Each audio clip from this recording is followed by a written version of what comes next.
তুই क्या विपद में बोला আব্বা গো, তোকে কে গালি দিয়েছে রে মা?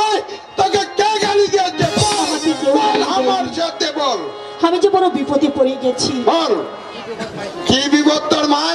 আব্বা, ওই সাইদ বাদশার আদেশ, আমার দাদা যদি আগামীকাল স্কুলে যায় জরির জামা পরে উড়িয়াবাজ ঘোড়ায় চড়ে যেতে হবে। তাই ভাবছি এই বনমাঝি কোথায় পাবো উড়িয়াবাজ ঘোড়া আর কোথায় পাবো চরির জামা। হায় রে মা, তোর চিন্তা করতে হবে না রে মা, তুই কোনো চিন্তা করিস না।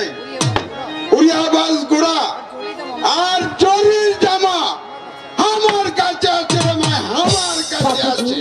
তুমি তো বনরাজ, এসব তুমি কোথায় পেলে?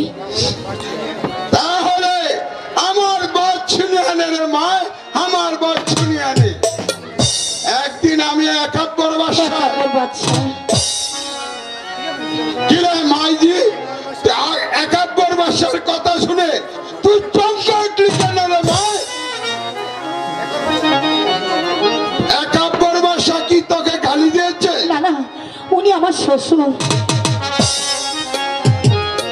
আরে মা, তুই রাজা আদমি আছিস, তাহলে আমার প্রণাম নে মা,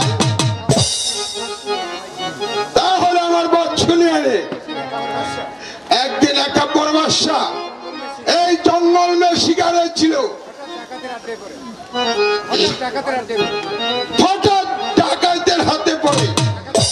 ডাকাতের হাত থেকে আমি রক্ষা করে